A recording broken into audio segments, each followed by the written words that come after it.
Bonjour à toutes et à tous, c'est Vieux Chat. Aujourd'hui, je vais vous présenter Expiration par Ted Chiang. Il s'agit d'un recueil de nouvelles de science-fiction.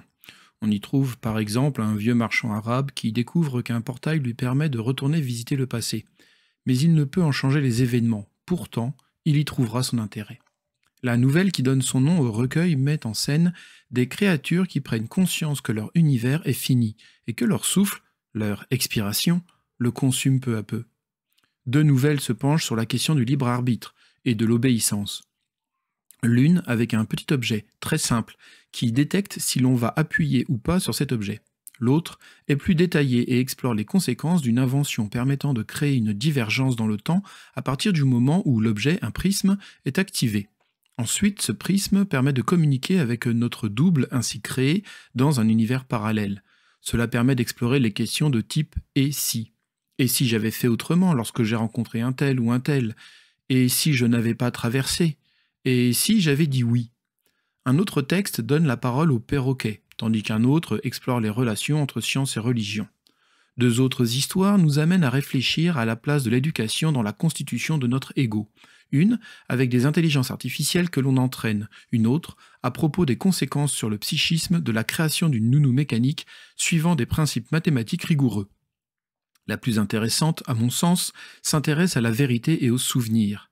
Un père journaliste se demande pourquoi sa fille ne veut plus lui parler au moment où il écrit un papier sur une découverte importante. La mémoire parfaite à portée de tous. Vaut-il mieux tout savoir précisément ou laisser la mémoire faire son travail de remaniement du passé? Les thèmes abordés sont variés et posent des questions souvent intéressantes. Le style de l'auteur est fluide, mais un peu plat. Cela est essentiellement dû au point de vue choisi quasiment à chaque fois. Un narrateur s'adresse au lecteur en racontant ce qui se passe. Quasiment tout le livre donne l'impression d'assister à un cours sur les différents thèmes abordés. L'auteur explique les tenants et aboutissants de ses récits en faisant toujours ou presque parler un de ses personnages. Le choix de la première personne du singulier est souvent une bonne chose pour donner du rythme à une histoire, mais le principal intérêt est que le lecteur doit donc être dans la même situation que le narrateur. Or, celui-ci analyse ce qui lui arrive au moment où ça lui arrive, ce qui donne l'impression de lire un journal intime à propos de son propre journal intime. De plus, l'auteur essaie d'aborder le plus de facettes possibles de ses idées, mais le format nouvelle ne se prête normalement pas à cela. Étant donné qu'il s'agit de nouvelles, il est normal que les personnages ne puissent pas être plus caractérisés, mais ce qui fait que l'on peut s'attacher à eux passe souvent à la trappe. L'exemple le plus flagrant est la nouvelle à propos des créatures artificielles intelligentes, les Digimos. Il y avait de quoi nouer plusieurs intrigues en suivant certains personnages, mais cette nouvelle est comme une très très longue quatrième de couverture. D'autant plus que c'est une des rares où l'auteur a choisi un point de vue purement externe. Les Anglais ont un adage « show, don't tell », et ces nouvelles montrent à quel point il est important de le suivre la plupart du temps. En voici justement un passage. Une année passe, puis Blue Gamma met officiellement fin à ses activités.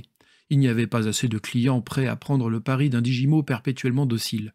En interne, de nombreuses propositions ont été discutées, dont celle d'une race de Digimo qui comprendrait le langage sans être douée de parole.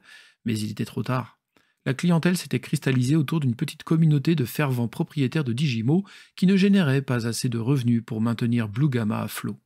L'entreprise lancera une version gratuite du logiciel de distribution d'aliments afin que ceux qui le souhaitent puissent continuer à utiliser leur Digimo aussi longtemps que possible, mais après cela, les clients seront livrés à eux-mêmes.